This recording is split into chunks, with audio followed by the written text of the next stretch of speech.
Okay, guys, what are your names again? Josh. Amber. Amber, okay. And guys, I just want you to tell me, what do you understand, what do you believe in particularly, and what do you understand about Christianity? Okay. I was actually raised a Methodist. We believe that as long as you repent for your sins, you get to go to heaven. As long as you believe in Jesus, all that stuff. Okay, so would you be a Christian? Are you a Christian? Yes. Okay. All right, and what about you, Amber? I'm the same way. Like, I was raised Methodist and all that. Like, I went to Sunday school every Sunday when I was little, and I go to my church, Fellowship of Plano, like every Wednesday and sometimes Sundays. Okay. So tell me, what do you think about? Would you be able to go to heaven? Like, let's say if you were, any other faith, Jewish, Muslim, Hindu, Buddhist. You think you could? Yeah. Okay. I think it's the belief that counts, not necessarily what you believe in, just that you believe and that you follow what you believe. Okay. Okay. So have you guys studied or looked at any of the other religions in particular? Actually, I've gotten into looking at Buddhism because it's not so much a religion as a way of life. Because they don't really say very much about the afterlife at all. It's just how to live your life. Okay, okay. And I haven't looked at anything yet. Okay. But I'm trying to learn about Marie's Wiccanism or whatever it's called. Okay. Into what? Wiccan. Wiccan. Okay. So if I weren't a Christian, what would you guys tell me? Well, if you were open to converting, I'd try to take you to my church, meet them, see what they think. And if you aren't open to converting, I just tell you to believe what you believe and follow that. Oh, you got a cool accent, by the way. Where are you from? I'm actually from Texas. You really? Yeah. Oh, so where did this accent come from? I had chronic ear infections as a kid. Yeah. And you learn to talk from what you hear. Yeah. And so it's just really weird. Okay, man, you got a cool accent though. So all right. Okay, now here's okay. I want to give you guys this perspective. I don't know if you're familiar with John 14:6. John 14:6 says, Jesus says, "I am the way, the truth, and the life. No one comes to the Father but through me." So that would be specifically from an exclusivist perspective. What do you guys think about that? Well, if no one's been opened up to Jesus, I don't think that it's fair that if they've never had the opportunity to accept him, that they should be shunned from heaven. Okay, okay. I totally agree. So basically, what happens when someone who's outside of Christianity gets to stand before God? What happens? I think he'll judge them based on their religion. Their own religion. Okay. Or how they live their lives. Okay. All right. So basically, what I'm going to do now is I'll take you through. Basically, how I go out and witness to people is especially if it's a someone who's not Christian.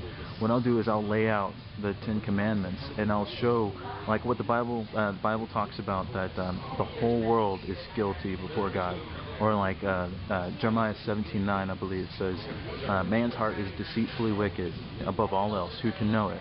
I mean, that's a pretty rough statement, don't you think? That's pretty hard, right? Okay, and then Romans 3:10. There's no one good, no, not one. No one seeks after God. They've all turned astray. They've all gone their own way. So, I would basically ask, would you consider yourself to be a good person? I do. You do. Because I've lived my life the way that I think that I should. Okay. Okay. I believe I have too, but I know I've made mistakes and I've learned from them. So I make sure to think a little bit more before I do something. Okay, all right. So basically, after that, basically everybody will say that they're a good person. So let's test you in the light of the 10 Commandments. Now, this is the part where it's gonna get tough. 'Cause you already know them, don't you? Huh? Okay. Okay, I'll help you out. Here we go. How many lies have you told in your life? And I'm not talking about really small lies like, hey, yes, I washed the dishes, or I try not to lie as much as I can. So, in other words, a lot. Yeah. Same here. Okay. Yeah. I'm working on not lying as much though, because I've just got my license and my dad's judging me on what I do. Yeah, you don't want to get your license revoked. No, I need that. Okay, It all right. brings me to my buddies. All right. Well, now, what do you call somebody that tells lies? A liar. A liar. Okay. Now, have you ever stolen anything, irregardless of its value? Yes. Yes. Yeah. Okay, that's the eighth commandment. All right. So, what do you call somebody that steals things? A stealing. A thief. A thief. Okay. Now, have you ever used God's name in vain? Yeah. You guys know what that is? Yes. Okay. That's serious because it's taking the name of the God that gave you life and using it as a cuss word. Yeah. Right? Have you guys ever always obeyed your parents implicitly? You know, always When been a I good was kid. little. When you're little. When I was Yeah. real Not so little much and I these didn't days. know- Not so much, but I'm trying to become more responsible and listen to my dad and what he has to say. Okay. Okay. But it can get kind of out of hand sometimes when they try to just tell you what Control to do. you. Yeah. Well, I mean, as long as they're not telling you to do something that you know is wrong. Yeah, yeah. Okay, all right. Because of course that goes into be the fifth commandment. You know, honor your father and mother. And of course, if you're lying and stealing things and using God's name, you're not being honoring to your parents. Yeah. Okay. Now the last one I'll take you through is have you ever murdered anybody? No. No. No. Okay. All right. Thought about it. Thought Not about it. really. Yeah. See, My actually, brother. yeah. My brother. But that's that's just my brother because he's a pain in the butt.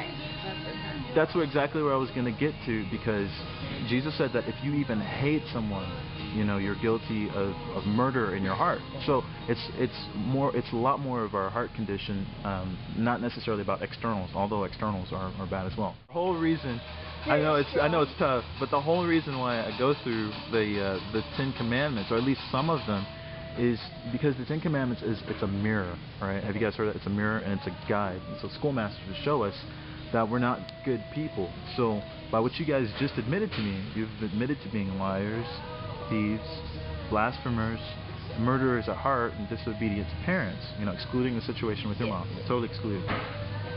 So that's not the definition of a good person. And the thing is that other religions, anyone who's not inside of Christ, that is what John 14:6 talks about. There is no other way but Christ. It's not, you don't go. God is a just God, right? And He is given a place for those who break His laws, and that's hell, right? So, would you deserve heaven, or would you deserve hell? I mean, would God find you innocent, or would He find you guilty of breaking His commandments? Well, I've broken the Ten Commandments. Yeah. But I've tried to do my best to live my life out as I saw fit. Yeah. And I think that's really all that we can do, because it's impossible not to sin. Exactly. Yeah. But see, that okay. Now we're getting to the point. Now we're getting to the deep. point. Yeah.